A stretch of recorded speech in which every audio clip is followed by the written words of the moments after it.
Good evening, everyone, and welcome. I'm Chava Samuelson. I'm the Director of Jewish Studies at ASU, as well as the Regents Professor of History, and Irving and Miriam Lowe Professor of Modern Judaism. Many of you, I'm sure, have been with us in previous programs, and you probably heard me say it more than once, that Jewish Studies at ASU, the Center for Jewish Studies at ASU, is a unique hybrid of an academic program and a research center. We serve as an intellectual resource for all aspects of the Jewish experience by offering undergraduate and graduate courses, research conferences, public lectures, and historical exhibits. We try to emphasize critical inquiry about the past because we believe that the study of the past is very relevant to our understanding of the present as well as preparation for the future. We began this semester by focusing on religion and science. We had 2 lectures on the topic of religion and science to showcase the very innovative work that we do here at ASU, especially under the auspices of the Judaism, Science, and Medicine group, which I happen to run. We had a lecture by Professor Adam Cohen, who lectured on religion and trust. That was October 5th. Then we had a lecture by Professor Paul Celan, who lectured on religion's role in human evolution. That was October 20th. And then in October, we also had another set of lectures. We had a lecture by Professor Eyal Feinberg from Texas A&M on campus anti-Semitism. That was October 14th. And then a very large conference, a relatively large conference on Jewish-Muslim relations through the ages. That was October 17th. Now, in the month of November, we're going to switch gears a little bit and shift from history or focus on history to actually focus on literature. And if you remember, if you've been with us last week, when I say focus on history, it's because we had Professor Natalie Alexion from Tour College with us. And she focused on Jewish historians and Jewish historiography in Poland before, a little bit during, not so much during, but before and after the Holocaust.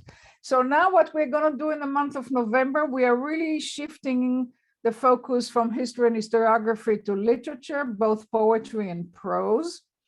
And what we're going to find in the conversation, we're going to have 3 weeks in a row. Tonight with Professor Natalie Lozinski-Veach. Next week with Professor Brian Goodman. That would be on November 16th. And on November 30th, the 2 of them are going to talk with each other and with another professor, Claudia Sadowski-Smith, who will kind of put together many of the ideas that we featured during those 2 presentations.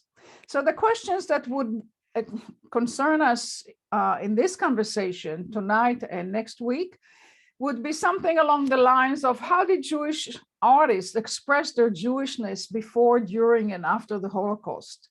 How did Jewish authors make sense of the trauma of the Holocaust?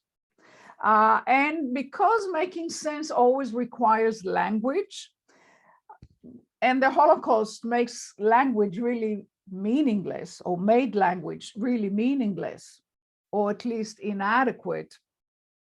How did Jewish writers cope with the limitations of language when language is the only tool that we need in order to heal the trauma? So there's just no way to think about the Holocaust, of this traumatic experience and its meaning in Jewish culture of the 20th century without dealing with literature. That's kind of the main rationale why we thought that literature would be so crucial to our reflections. So tonight, Professor Natalie Lozinski-Veach will help us address those questions by looking at the poetry of Paul Celan. She will tell us more about it, so I will not do it right now. Professor Lozinski-Veach holds a PhD from Brown University, which she earned in 2017. She's an assistant professor of German and comparative cultural studies at the School of International Languages and Cultures at ASU.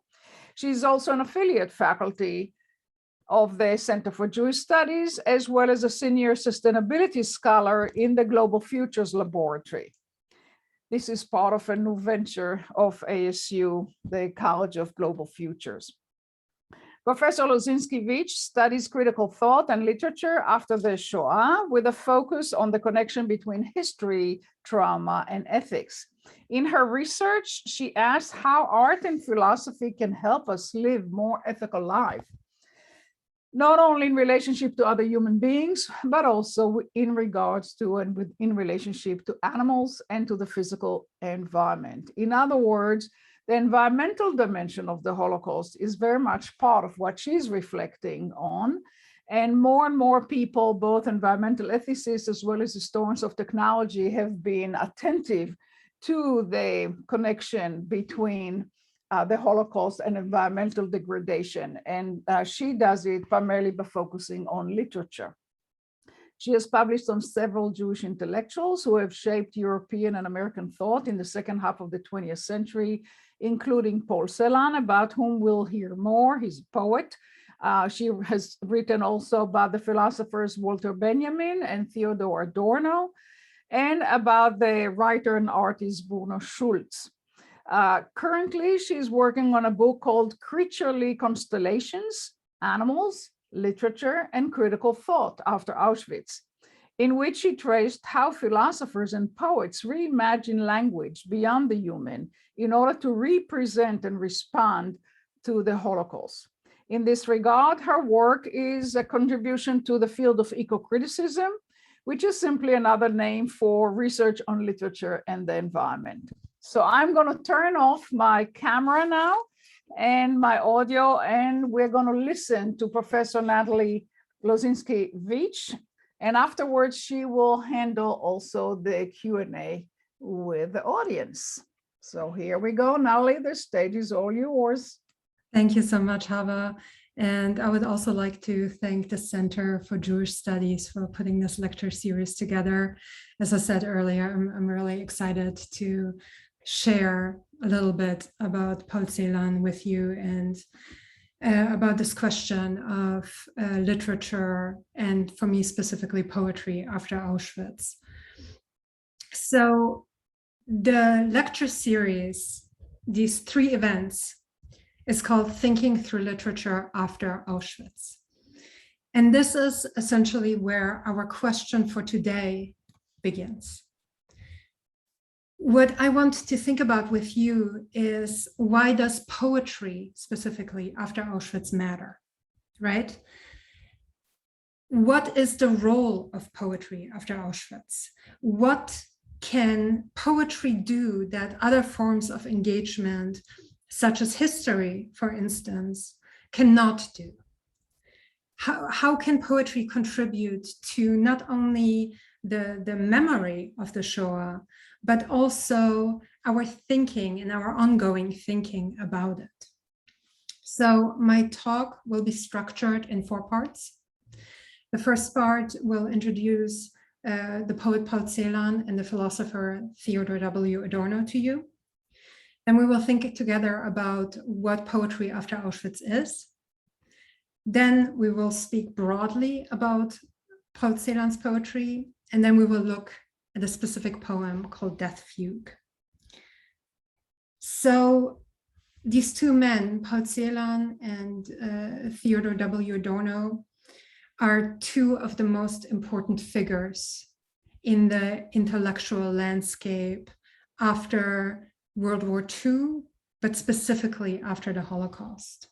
And because Celan will be the focus of my talk, I want to start out by speaking about him. So Celan, as you can see, was born in 1920, and he was born under the name Paul Anschel. So Celan is a pen name, which he later adopted. Anschel was his Romanian name. Celan came from a historical region that no longer exists. It is now located in Western Ukraine, but it was called Bukovina. And he came from a city called Czernowitz in German, which is now Czernowice and is Ukrainian. And so the city And the area in general used to belong to Austria-Hungary for a really long time. Then after World War I, it became part of the Kingdom of Romania. And it also had a thriving Jewish community. And so when Celan was born in this particular place at this particular moment, he was born into really a multicultural world. He grew up speaking multiple languages. At home, they spoke German, but of course, he also spoke Romanian, he spoke Yiddish, he spoke Hebrew, he spoke Russian. And later on, he expanded that love for languages to French and English. He was a very successful translator in addition to being a poet, who, for instance, translated the works of Emily Dickinson into German. So Celan, already as a child, he was an avid reader, and he had a particular love for German literature. People like Franz Kafka and the poet Heinrich Heine, about whom we will speak later as well, who are both also Jewish, importantly. And Czernowitz, the city at the beginning of World War II, was under Soviet occupation. And then in 1941, the Romanian kingdom reclaimed it with the help of Nazi Germany. And so at that point, a ghetto was established, and a year later, in 1942, deportations began. Now, Celan, at this point, still lived with his parents, and by sheer luck, he escaped a deportation that brought his parents to a concentration camp and eventually to their deaths. And this is something that he very much struggled with throughout his entire life. He had a very, very severe case of survivor's guilt. Both of his parents eventually died in the camps. His mother was murdered. His father died of typhoid. And Celan himself, who was at that point a young man, made it through alive by becoming conscripted to a labor camp. And it was very hard for him. He escaped death, but at a very high cost. And this was something that emerged again and again in his writing, right? And I will touch on that in a little bit. After the war, he was free, but he also no longer had a home, because Czernowitz no longer existed in the same form as it had before the war.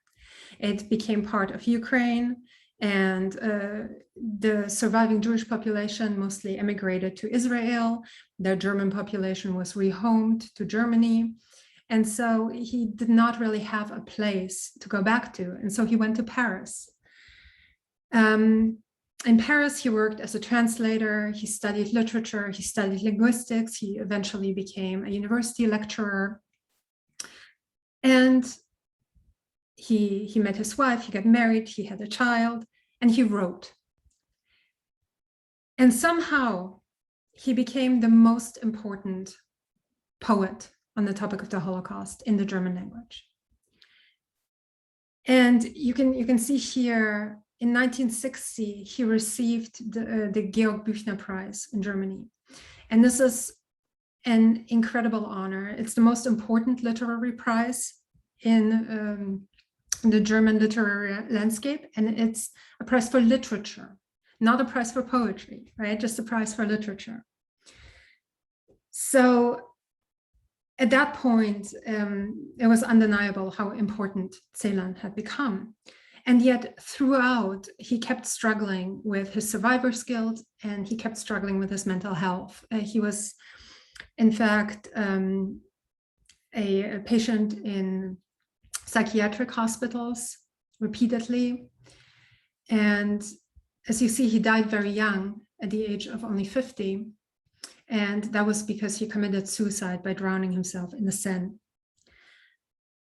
So Celan was such an important figure, and he also very much influenced the thinking of the other intellectual that I will be talking about, Theodor Adorno.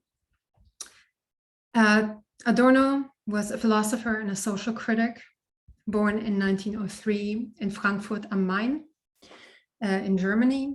His family was wealthy, upper middle class. His father was Jewish but assimilated. His mother was Catholic. And you can see his name is Adorno, right? And that's because he also, like Celan, changed his name to his mother's last name once it became very difficult to live in Germany with a Jewish last name. Adorno was very lucky in the regard that he had a circle of very well-connected friends, and he was able to emigrate, to leave Germany in 1934. He first went to England, and from there, he actually went to the US. He was in New York for a while, and then later in Southern California. And during this time, he wrote some of the most important philosophical works of the 20th century in the German language. Some of you may have heard of the Dialectic of Enlightenment. But even though Adorno had a much easier, one could say, time during the fascist Nazi regime than Celan did, he still struggled with the meaning of the Shoah and the implications of this catastrophe throughout his life. But his struggle was not personal, not poetic, it was intellectual. For Adorno, the Shoah is a crisis point in history, and it shapes his entire philosophy, which spans from cultural criticism to aesthetics to a very, very kind of traditional ontological philosophy. So whatever you can think of in the realm of philosophy, Adorno has written about it. But every single thing that he writes about turns on the question, what happens now? What happens in the aftermath of the Shoah? What happens now that something like this was possible? How do we live on, right? What does it mean to live on responsibly? And part of the answer for him is a specific engagement, a critical engagement with art. And this is what brings us to this notion of poetry after Auschwitz. So some of you may have heard this phrase after Auschwitz before, right? And often it is cited in this context. So the sentence goes, to write poetry after Auschwitz is barbaric. And this, I would say, is probably the most misinterpreted phrase in 20th century German language philosophy, if not 20th century philosophy generally. And I will show you why. This sentence comes to us at the very tail end of a much longer essay, which is called Cultural Criticism and Society, in which Adorno thinks about the task of cultural criticism in the post-war period. And I will read you the quotation. So he writes, cultural criticism finds itself faced with the final stage of the dialectic of culture and barbarism. To write poetry after Auschwitz is barbaric. And this corrodes even the knowledge of why it has become impossible to write poetry today. Now, this translation is by the wonderful Sam Weber, who is not only a gifted translator, but also an incredible intellectual in his own right. And he has done a great job parsing Adorno's difficult German for us here in this translation. But even if you speak no German, I want to share the original with you. So here is the original. And you can see right away that what the translator has done here is he has separated this longer sentence into chunks that are maybe a little easier to digest. Because here we have a colon and here we have a comma, right? So this idea of to write poetry after Auschwitz is barbaric is really embedded in a larger intellectual context. And in order to engage with the idea, we have to think about the context.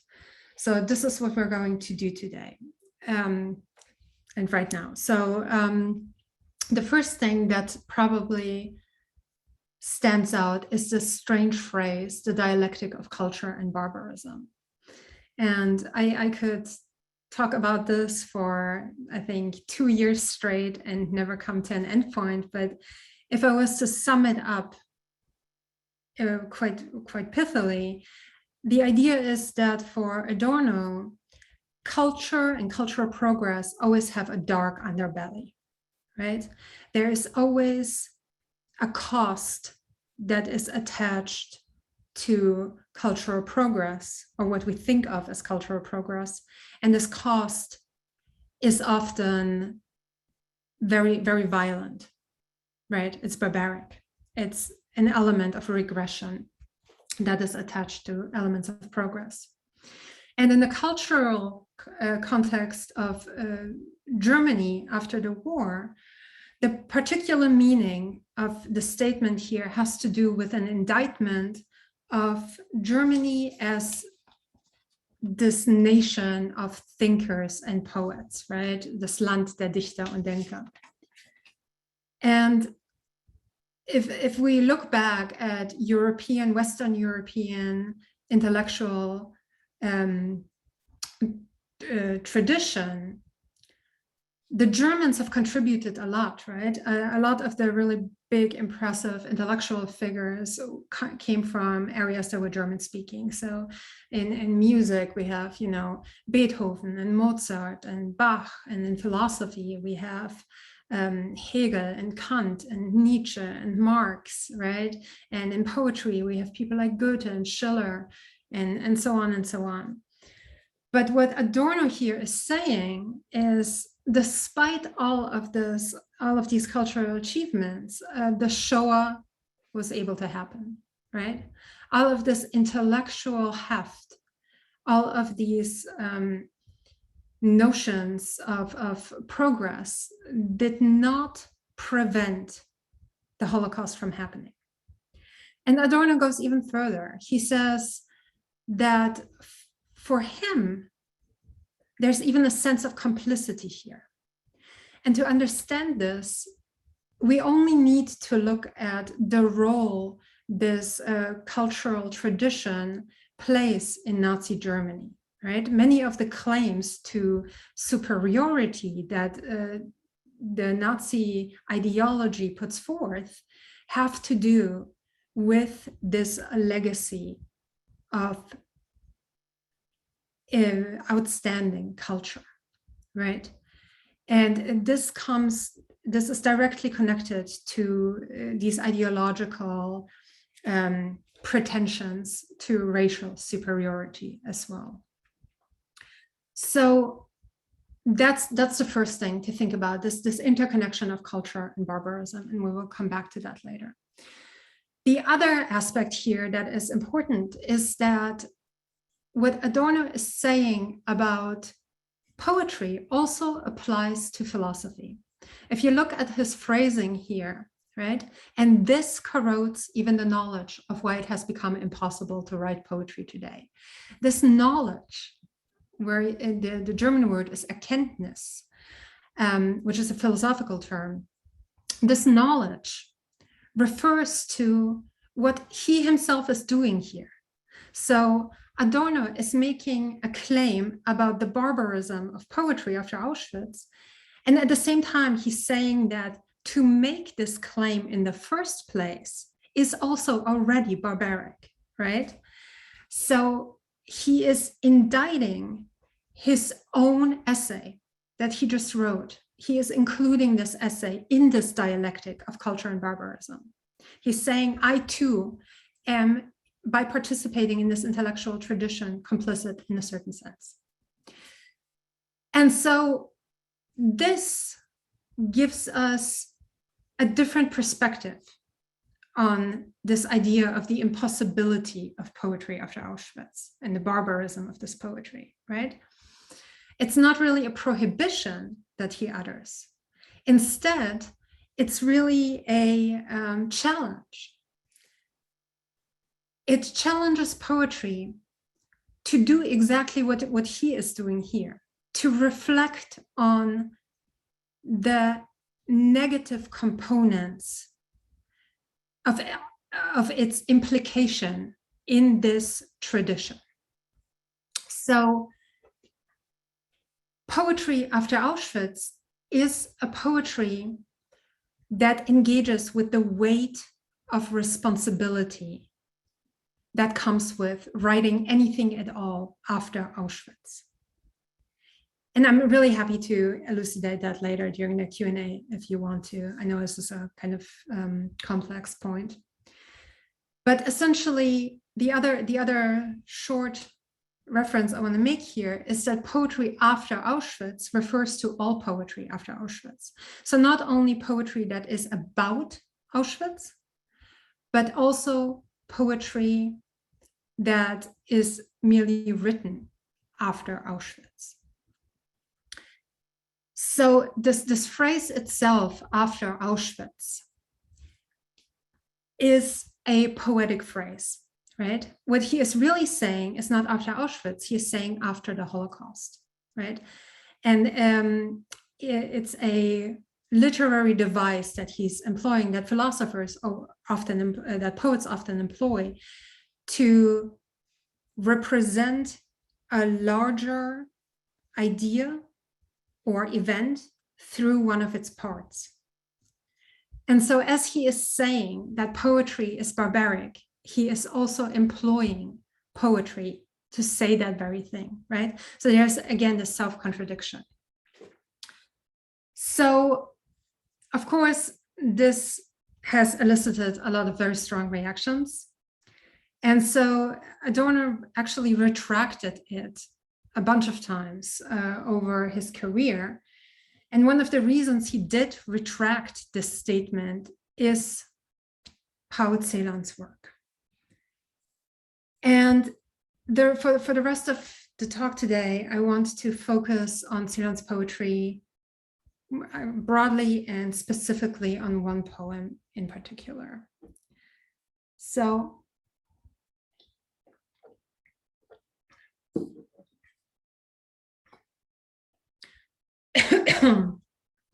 to situate Paul Celan in relation to this question of poetry after Auschwitz that we posed at the beginning, it is important to understand what challenges come with poetry at this moment and what the potential of such poetry is, right?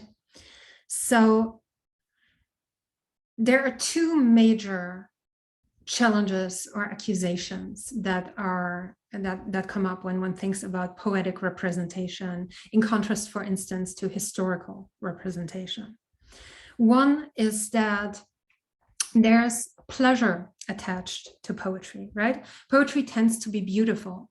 It tends to be written for enjoyment. It is something that is meant to give you pleasure as you read it.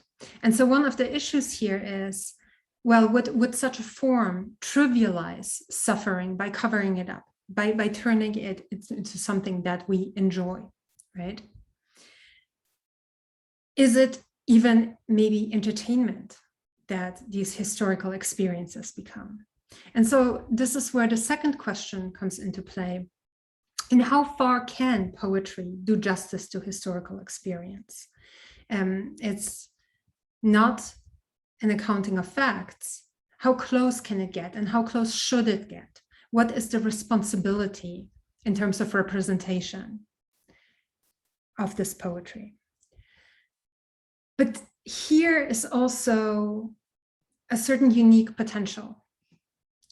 Poetry is nonlinear, right? So in contrast to prose or historical narratives, poetry itself can be told in a coherent narrative, but it doesn't have to. And this allows a different perspective on history. So in this sense, poetry is not a substitute for history, but rather a supplement to history. So it can highlight the relationships between things that may not come into contact in historical accounts just by insinuating them. The other point that I want to make here is that poetry, through its creativity, can reshape language. And this is important, particularly in the aftermath of the Holocaust, because for many thinkers, one of the most problematic things about the German language after the Holocaust is that it was essentially used as a weapon by the Nazis to both cover up and commit crimes. So if you think about the way euphemisms were used, right? Saying final solution instead of mass murder, that covers up a historical fact and it makes it seem less impactful. At the same time, we have new categories like lebensunwertes Leben, which is a life not worth living, which was a phrase that the Nazi regime used to describe people with disabilities who were the first ones to be murdered during in this phase of the history. So language, in a certain way, becomes complicit, right? And one of the ways in which poetry can reshape language is precisely this idea that it leaves room for ambiguities, that it leaves room for a different form of engagement. And this is what I hope to show with my reading of Celan. So these last 2 points, this notion of reshaping language and having room for ambiguities, emerge particularly well in Celan's own language. And the first question that people think of is often, he was multilingual. Why did he write in German after the war, right? And he could have, written in Yiddish, he could have written in Hebrew. He had these languages, but he chose not to. He chose to write in German. And for him, German was the mother tongue. It was quite literally the language of his mother, the language in which his mother had read goodnight stories to him, and the language in which he had grown up, right? But it was also a language that had become tainted. And this is a quotation from the Bremen Prize speech, where he got another literary award in Germany. And I would like to read it in its entirety. So it says, reachable, near, and not lost, there remained in the midst of the losses this one thing, language. It, the language, remained, not lost, yes, in spite of everything. But it had to pass through its own answerlessness, pass through frightful muting, pass through the 1,000 darknesses of death-bringing speech. It passed through and gave back no words for that which happened, yet it passed through this happening. Passed through and could come to light again, enriched by all this. In this language, I have sought to write poems, so as to speak, to orient myself, to find out where I was and where I was meant to go, to sketch out reality for myself. And Celan's German is very much a German that is at once clearly recognizable as German. It could be nothing else. It's very clearly German, and it's very sophisticated German. And at the same time, it's a German that reads like a foreign language, even to native speakers of German. And this manifests here in the use of the word unverloren that he brings up. So in German, lost means verloren, right? Unverloren, un is a prefix that negates. So unverloren would be not lost. But unverloren doesn't exist in German. And yet you see this word and you immediately know what it means. And it still kind of unsettles you. It leaves a sense of foreignness, of strangeness within what you thought of as your language, right? The other thing that I want to point out is the detail of expression that appears in his work. So here when he says language passed through and could come to light again enriched, he uses the word angereichert. And of course, this contains Reich as in the Third Reich, right? So enriched, but also tainted. The other component of his language that is really important is this notion of the poem and language as a message in a bottle. So in the same speech, he writes, a poem is a manifestation of language and thus essentially dialogue, can be a message in a bottle, sent out in the not always greatly helpful belief that somewhere and sometime it could wash up on land, on hard land perhaps. Poems in the sense too are on their way. They are making toward something. So this idea of a message in a bottle comes from the Russian Jewish poet Osip Mandelstam, who meant a lot to Celan. And in this context, it expresses two things. One, there's a certain hope attached to the poem. Even the poem after the Holocaust, even the poem after Auschwitz, this poem is addressed to someone who has not yet been determined. This poem goes out into the world and it has the possibility of establishing a very specific, a unique relationship with a single reader. And it can affect this reader. It can have meaning and significance for this reader that leaves a trace. The other component here that is important is the need for interpretation. The poem as a message in a bottle implies that it's a poem that might not be clear right away, that might need some sitting with, that might need us to think about it and engage with it, right? And here, even though Celan was not extremely religious, you can see the impact that the Jewish tradition of rabbinic commentary has made on him, right? Interpretation is something that is necessary here. And you will see that in Death Fugue as well.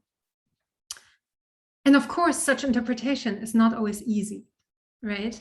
It's something that can disrupt the enjoyment, the easy engagement with art that can bring us the pleasure that I talked about earlier. So now we come to Death Fugue. And what I would like to do is I will not read the poem in English. Instead, I will show you a side-by-side of the poem in German and English, and you can read along in English as I play a recording of Paul Celan reading the poem in German. And even if you speak no German at all, the rhythms of his reading are important and his voice, right? Think of this notion of a message in a bottle, of the encounter that a poem can make possible. So.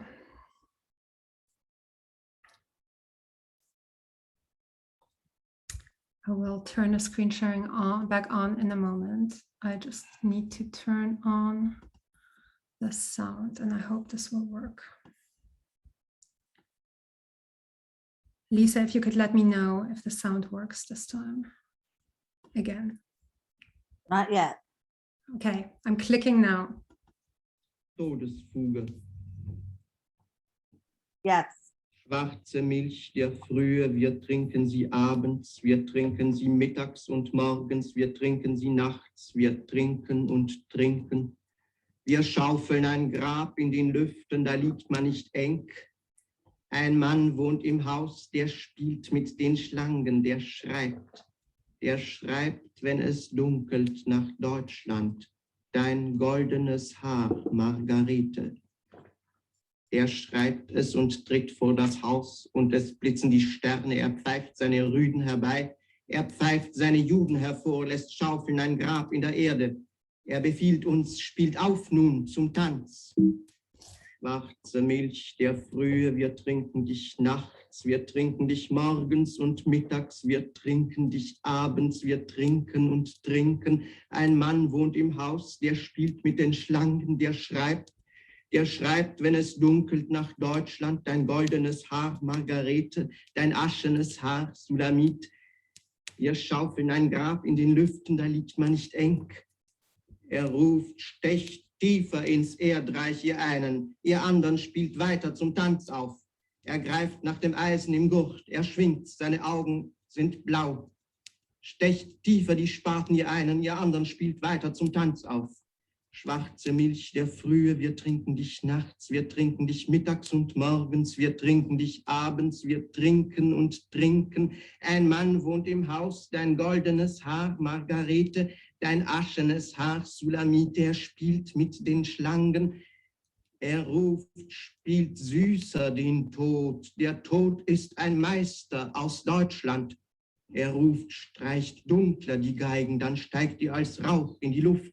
Dann habt ihr ein Grab in den Wolken, da liegt man nicht eng. Schwarze Milch der Frühe, wir trinken dich nachts, wir trinken dich mittags, der Tod ist ein Meister aus Deutschland.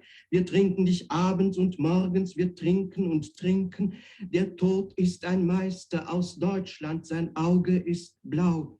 Er trifft dich mit bleierner Kugel, er trifft dich genau. Ein Mann wohnt im Haus, dein goldenes Haar, Margarete. Er hetzt seine Rüden auf uns, er schenkt uns ein Grab in der Luft. Er spielt mit den Schlangen und träumet. Der Tod ist ein Meister aus Deutschland. Dein goldenes Haar, Margarete. Dein aschenes Haar, Sulamit.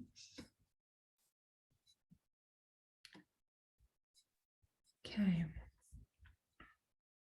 Was everybody able to see the PowerPoint as I was playing the recording? Yes. Okay, good. So there is, I think, a certain power, a certain force to Celan's reading of this poem. Even after all these years, he was somebody who very much insisted on poetry being connected to the body, right? Being real, being out in the world. He once compared poems to a handshake, right? So it's something that connects people. And this was part of why I wanted to play this to you. And the other aspect is, of course, the rhythm, to which I will return. But about this poem, the first thing I think that is important to know is that it was written probably in 1944-45. So at the tail end of Celan's experiences, and then was published in 48, right? And it very quickly made Celan's reputation once it was translated into German. Even though he originally wrote it in German, it was first published in Romanian. And so this has become the most famous Holocaust poem ever written. I think I can say this particularly clearly in relation to German culture. Even today, it's canonical. This is a poem that children learn in school, right? Not small children, but when you're 14, 15, you learn this poem, you memorize this poem, and you don't learn it instead of engagement with history, but in addition to, right? So the first thing that I think is important to know about this poem is that it is based on historical facts. So Celan read a newspaper article about the execution of the Jewish population in what was then Lemberg, now Lviv in Ukraine, and about how they were shot right outside the city, and they were playing music. They were made to play music during this murder. The other thing is that Celan very much insisted that this is not a metaphorical poem. So we have these beautiful expressions like a grave in the air, right? He is very explicit that this is not a metaphor, right? It refers to people being burned up and entering the air as smoke. So this insistence on the specificity and factuality of this poem, I think, is very, very important. So when we think about the poem as a piece of literature, the first thing that might strike you is that this is not at all an objective description of the Holocaust, right? This is a poem that begins with the words black milk of dawn. So it begins with an impossible image. Milk is not black, right? In the literary interpretation, this device is called an oxymoron, and it refers to something that cannot exist, that is illogical, that is incompatible. And here, of course, we have milk, which is always white, which represents life, is turned black, and thus becomes a representation of death. And even just reading this first line, we don't really know what the poem is about yet, but we know something is very wrong, right? This image hits home. And we don't really find out what the poem is about explicitly unless we engage with it. This is a poem that really demands interpretation. The Holocaust is not mentioned by name, right? A word like Shoah does not appear. Instead, we have to engage, and we have to do the intellectual and emotional work of thinking with the poem, of entering the poem, and not unraveling it, but following it. And this is what we're going to do now. So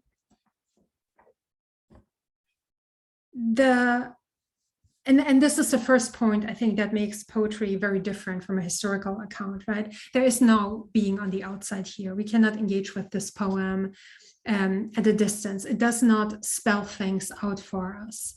We need to actually be drawn in, follow it inside, right? And the first layer of interpretation that the poem evokes is, of course, all of the cultural references that are at play here. The very, very first one is in the title. It's a fugue, right? A fugue comes from the language of music, and it's a particular musical form in which up to 2 motives are repeated in multiple voices at a variety of scales and tones. And you have all of these rhythmic variations that repeat the same thing over and over again. And the poem, of course, does the same thing, right? We have a lot of repetition. We have key phrases. We have this black milk of dawn. We drink you, your golden hair, Margareta, your ashen hair, Sulamit. These phrases are repeated again and again, right? And the very form with all these repetitions is a reference to one of the masters from Deutschland, from Germany, which is Johann Sebastian Bach.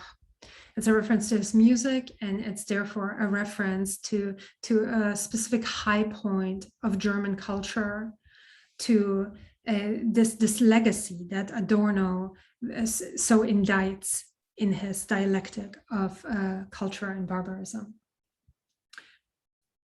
There are, at the same time, many more references to German and Jewish traditions.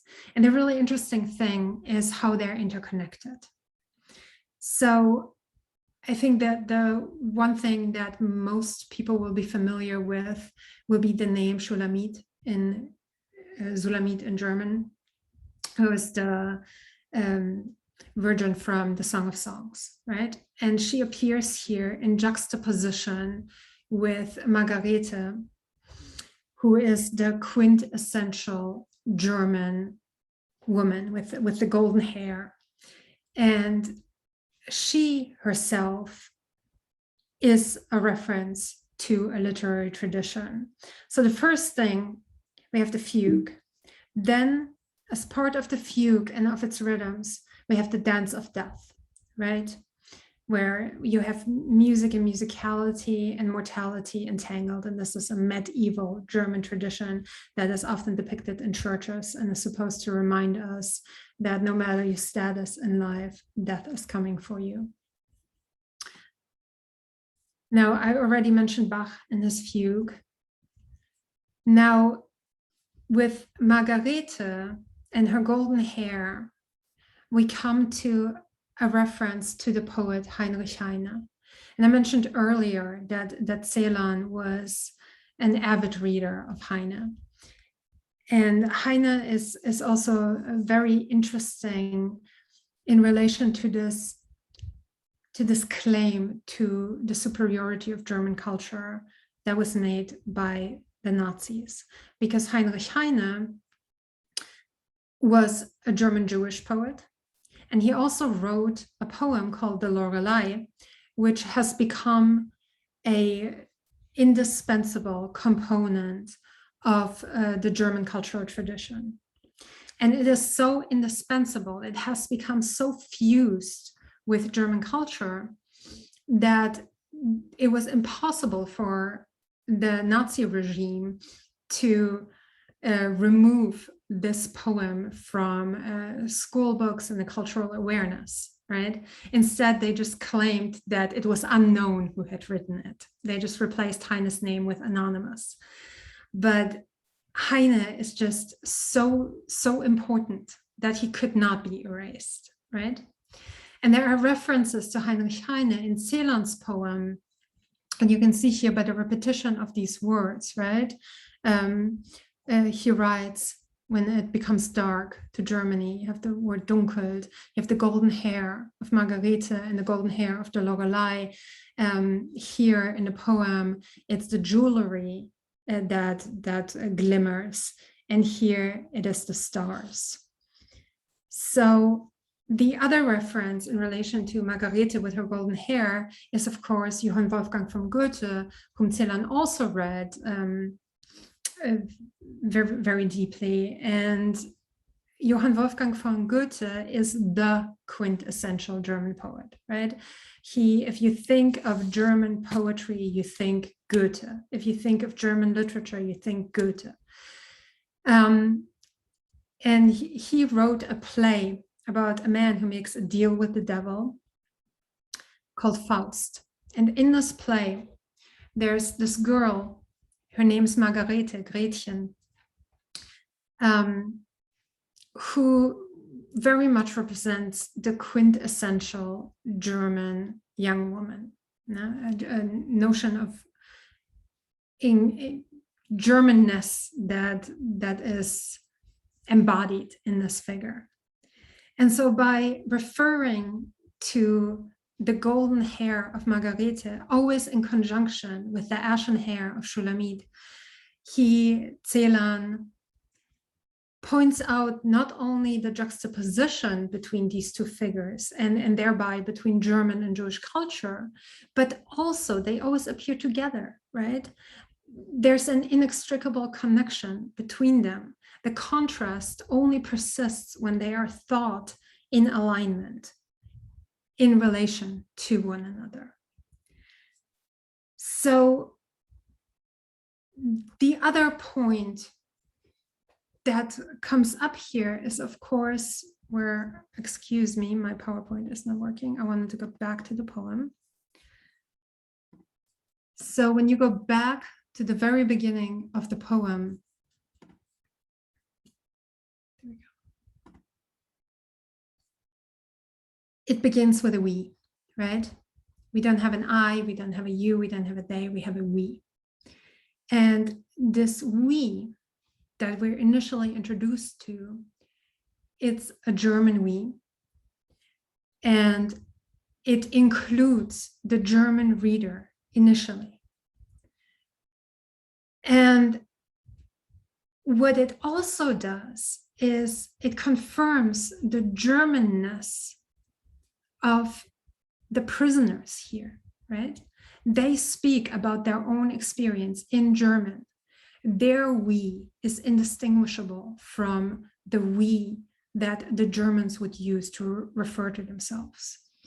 And this is a very important point, that in relation to this idea, to these ideas that Celan evokes here, especially in relation to Heinrich Heine and Johann Wolfgang von Goethe, what the poem highlights here is that the Jewish experience is also indivisible from the German experience, that these two cultural realms have been connected for a really long time. In fact, right now, Germany is celebrating 1700 years of Jewish life in Germany.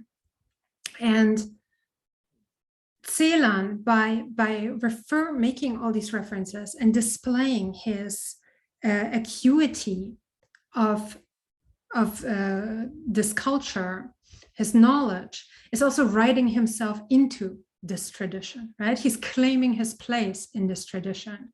And so he's uttering a gesture of defiance against the ideological claim of the National Socialists that you could not both be Jewish and be German. So in how far is all of this poetry after Auschwitz? So of course, we have an indictment of all of this culture, right? And the man that appears in the poem, the man that writes, over the first few lines, this man could not only be the Nazi officer that he reveals himself to be, right? But he could also very much be the poet himself. And this reading has been suggested right here. A man lives in a house, he plays with the snakes. He writes when it turns dark to Deutschland. So this writing, it also refers to Paul Celan himself, right? He is also somebody who writes in this tradition. And so in some way, he himself becomes part of this legacy. This legacy that not only has tolerated cruelty, but has perhaps also contributed to it, according to Adorno. Now, the last thing that I want to mention about this poem before we go to questions. How are we on time, Lisa? We're good. Okay, we're good. Okay, so the other part here that is really interesting is Celan's skill as a poet who writes about something that has, as Hava said in the beginning, often been described as unspeakable, right? And he manages to do that by combining images that are both metaphorical and literary and literal. So we already talked about the grave in the air. But the other thing, of course, is the yellow badge that Jews, including Celan himself and his parents, had to wear, right? In German, that's Judenstern. And so when he writes, es blitzen die Sterne, he is referring both to the stars which are in the romantic tradition, you know, what do stars represent? They represent eternity, they represent beauty, they represent maybe hope, right? You wish on a star. But here, the other meaning that also is visible here is this particular star, which is not a symbol of hope, but a symbol of devastation. And these two meanings come together in Celan's poem in a way that renders them inextricable from one another. Both are present at the same time in the same words, and both need to be thought together. And we could, I would suggest to think about these two perspectives that are present at the same time. This is something that poetry can do, that poetry can contribute, that maybe other forms of engagement cannot. So there's this inextricable connection between these two images, just as there is an inextricable connection between historical experience and the poetry that follows it. And there is a necessity for multiple perspectives, right? This very image, the brief phrase, es blitzen die Sterne, the stars glisten, refers to all of these philosophical, lofty, romantic ideas, to a poetic tradition that has employed stars as symbols for a really long time, and then also to the very concrete reality of what these stars mean for the people who had to wear them. And so this perhaps is this notion of a message in a bottle in some way. This idea that the poet puts something out there for us to receive that we have to work to see, that we have to change, take time for, that we have to focus our attention on. And that this is not something that is merely another representation of historical facts that we could also get somewhere else, right? This poem does something very different. And it offers us a way of engaging with history that we may otherwise not experience. So I'm going to stop here and open for questions, and I'm very happy to talk about any of these things in more detail. I want to draw your attention to not to the Q&A, but which is where people should put their questions, but to the chat. David Cater has a question. Okay. So if you want to look at that. So since I'm going to field my own questions, I'm just going to read the question out loud. Yes, in anticipation of the focus upon his most famous poem, Death Fugue, many questions come to mind, yes, indeed. But my first would be, why did Celan turn against his poem in later years, refusing his republication in anthologies, for example? Did it have something to do with more than poetic manner and style? This is such a wonderful question. Thank you so much for asking it. I initially had that in my lecture, and then I was so worried about running out of time that I took it back out, but now I get to talk about it. You're very right. Celan actually refused its reprinting, and he distanced himself not only from the poem, but stylistically, he distanced himself from this kind of writing. Now, I mentioned earlier that poems are nonlinear, right? And you can see that in Death Fugue with the structure of repetition and the way Celan's language moves between different images. But what happens in his later poetry is narrative collapses completely. The poems become shorter and shorter, they become sparser and sparser. they call for more and more interpretation and engagement, right? This notion of the message in a bottle becomes more and more concrete for him.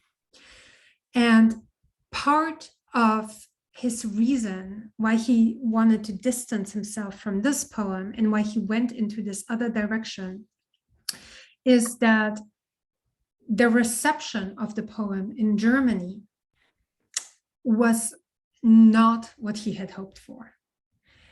So I mentioned earlier that there was not so latent anti-Semitism in the German literary establishment as pretty much everywhere in the Germany of the 1960s and 70s, right? So one of the people who reviewed this poem, for instance, was a former SS officer who had become a literary critic. And he wrote up a criticism for one of the prominent German literary magazines reviewing this poem. And he wrote about it that it was wonderful because it covered up the horror and the blood. And it was pure poetry, right?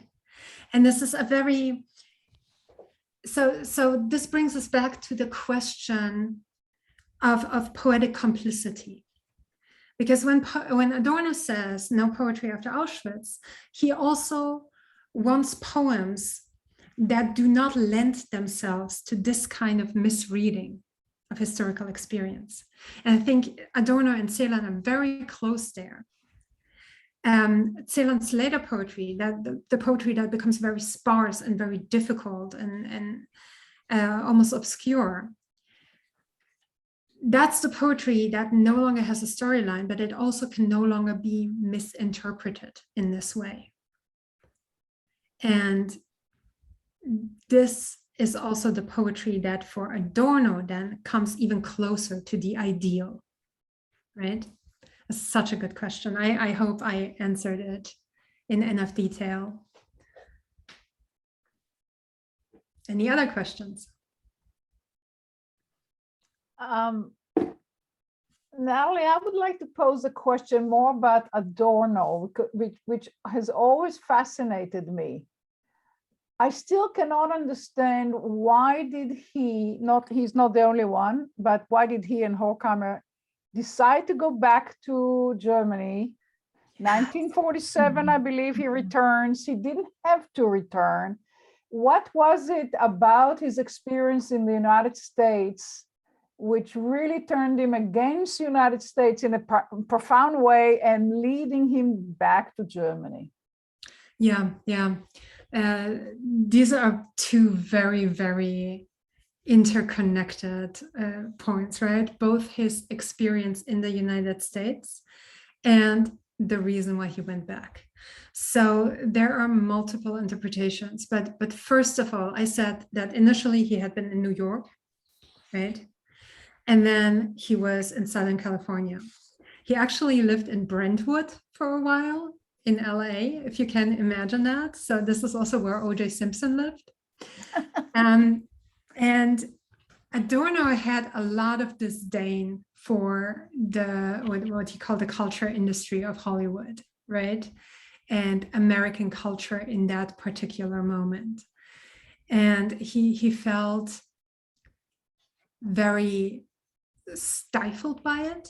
And he also felt like he didn't have the support for his intellectual work that he was doing that he would have in Germany. And part of this is the way Adorno writes is also inextricable from German.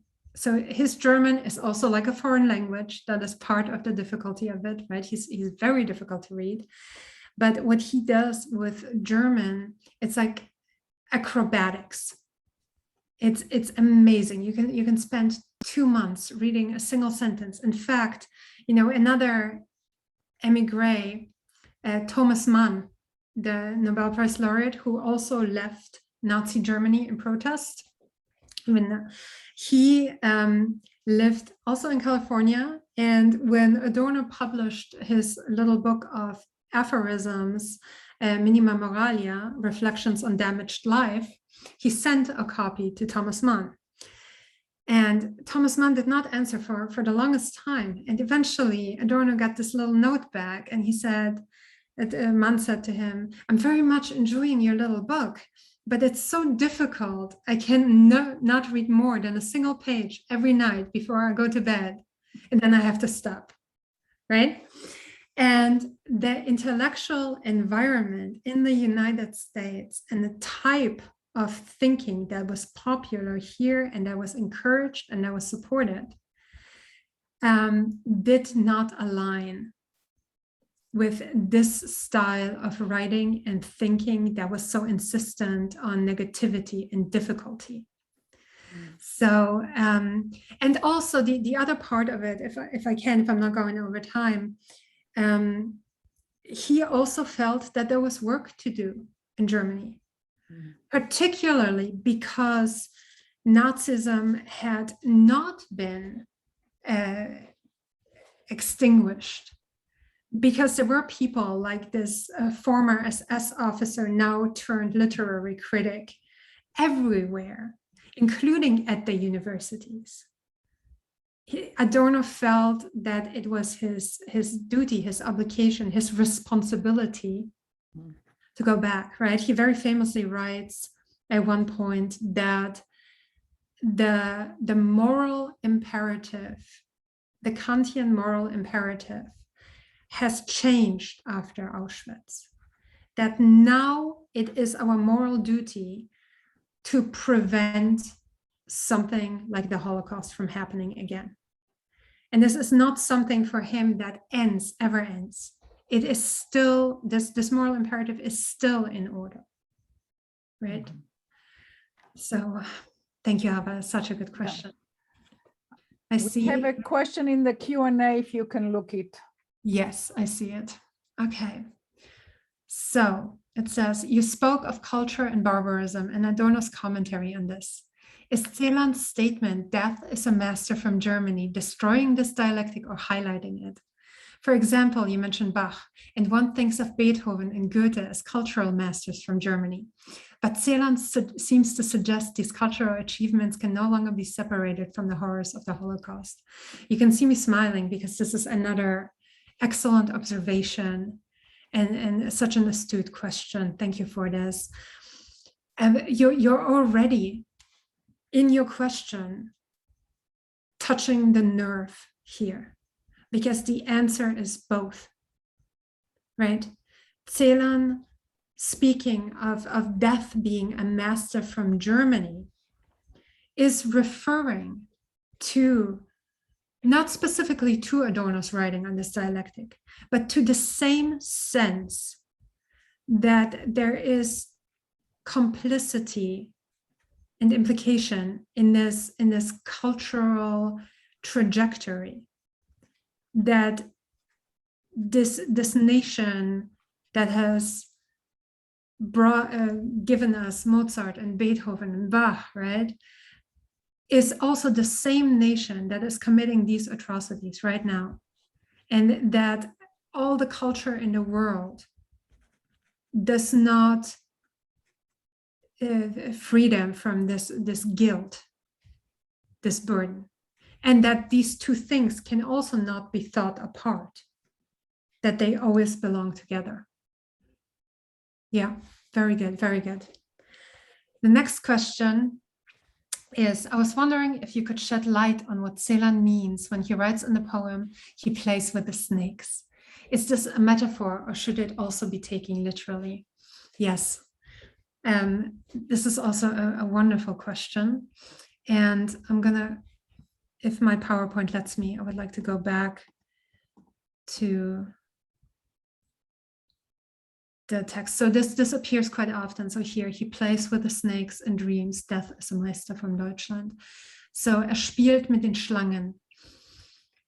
I think, again, you could read this in this layered way, where it is both something that is literal in a way and also metaphorical. Of course, playing with the snakes is another biblical reference, right?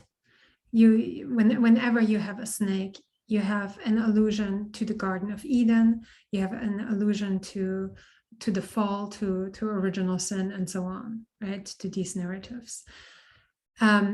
But playing with the snakes, it could also refer to writing, to a kind of cursive writing, right? Spielt mit den Schlangen, Schlangen, Schlingen. This is something that is also implied here, right? So becoming guilty, becoming complicit, committing a crime, but also at the same time, perhaps writing, which is not so separate from these crimes as we might otherwise think. So I have a question. Sorry. Could it be that the snakes are actually the black hair of the female? Oh, I like that. Because there's a poem by Yehuda Halevi, which Oh, I know. pretty much he knew that poem, I could guarantee you, if he was as educated as he was, in which the ideal female is the one that the poet can never reach. And she's always kind of threatening him because of her snakes, namely her long curly hair. So it's the juxtaposition of the black hair of the Jewess versus the blonde hair of the German lady, the Margareta. Yeah. And that's probably what he's playing with. I have to look that up. If you have a moment, could you send me that reference? I don't know if I have it in an English translation. I only believe I have it. I will look it up and try to find an English translation, but I have it in Hebrew. Yeah, but there's probably a German translation out there somewhere as well. No, Thank you so not. much for pointing that out to me. Yeah, absolutely. That could also be it. There's also maybe an allusion to the smoke and the way smoke curls and so on here as well. So I see other questions. So there's a question about Celan and Nelly Sachs. And yes, so the question is, was there any significant communication between Celan and Nelly Sachs? And yes, there was. They were actually really close friends. And there's an entire volume of their communication published. They wrote letters back and forth to each other. And she also very much struggled with the trauma of the war, right? And they were, he described her as his sister in that regard. Yeah, so oh, okay. So the next question is actually, so given I know that there was a correspondence between the two, Nelly Sachs and Paul Celan, what do you make of it? Yeah, I mean, I think that they were very kindred souls who found each other. And one really interesting aspect of this is the way that Nelly Sachs was treated in Germany, in contrast to the way that Paul Celan was treated in Germany. So, as you know, Nelly Sachs received the Nobel Prize in Literature, and Paul Celan never did. And perhaps one of the reasons at play here is that it was easier for the German literary establishment and many poets like Hans Enzensberger to appropriate Nelly Sachs. So her poetry was seen as an acceptable form of mourning and of trauma after the Holocaust. In contrast to Celan's very unwieldy and difficult and also angry poetry, right? There's even in Death Fugue already, there's so much sarcasm in this poem. If you look at the way that the grave in the air is described. The first time it appears, these lines actually spoken by the Jewish prisoners. We dig a grave in the air, and there you don't lay confined. So let me go back to this.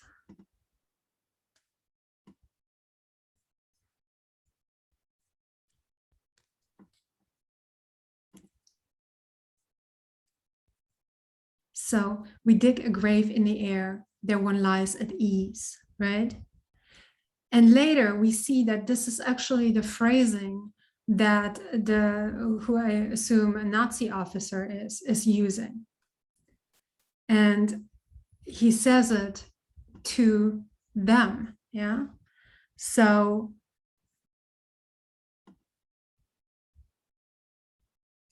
this digging here again, it is we. And here it's the Nazi officer speaking, right? He calls, scrape those fiddles more darkly, then a smoke you'll rise in the air, then you'll have a grave in the clouds, there you'll lie at ease. And using these words for giving these words to the Jewish prisoners, there is a dark undercurrent of sarcasm here, right? Of course, they don't believe that they will lie at ease. They're spitting these words back into his face, right? And so Celan was difficult. He was not a poet that would be a poet of reconciliation, as Hans Magnus Enzensberger said about Nelly Sachs. She was embraced as a poet of reconciliation. And I think in that regard, their conversations and their friendships are even more significant. So I very much recommend reading the letters if this is something that interests you. Do we have time for one more question? One more, and then we will need to end, yeah.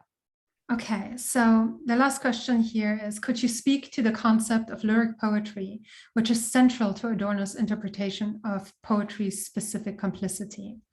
To give a sense of what I am interested in, Adorno dedicates his essay on Paul Valéry to Celan, and there are significant suggestions that lyricism is related to both nationalism and private property.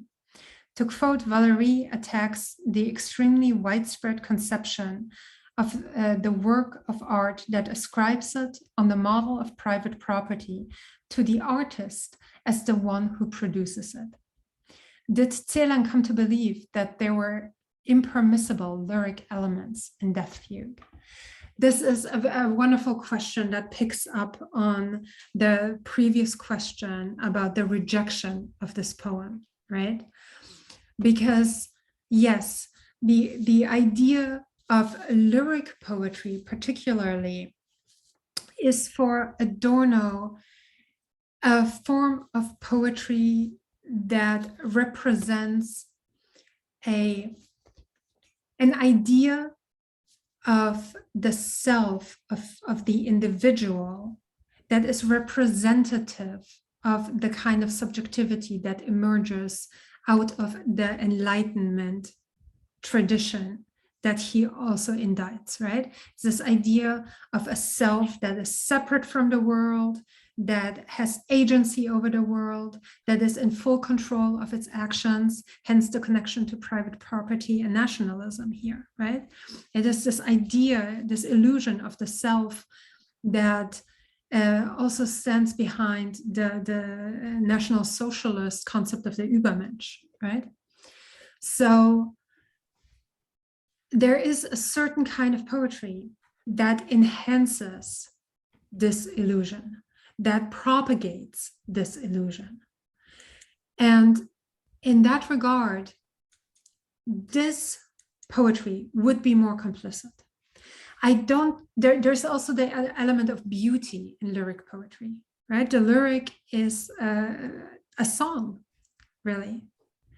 And there you have a complicity by means of aesthetic distraction from what is at work. So I would say that there is a certain rejection of lyric elements in that fugue that Celan later turns away from. But I am not sure that he actually does his own poem justice, because reading it now, the lyric elements, the musicality of it actually is a self-consciousness of possible complicity in this tradition of German culture. So my voice is going. Well, this was a wonderful experience. Thank you so much for sharing your knowledge and your sensitivity and your kind of talent of bringing this complex material to all of us. And that's just to whet our appetite and to invite us all next week, also on Tuesday at 7 o'clock, November 16th, when Brian Goodman will be speaking about ghostwriting, Philip Roth, Franz Kafka, and Bruno Schulz. And I assume that many people are familiar definitely with Philip Roth and Kafka, maybe less so with Bruno Schulz. And it will be also very exciting and enlightening. So thank you everybody for joining us. And thank you, Natalie, for a terrific experience. I'm going to buy more Paul Celan poetry right away. So good evening, everybody, and we'll see you next week. Thank you.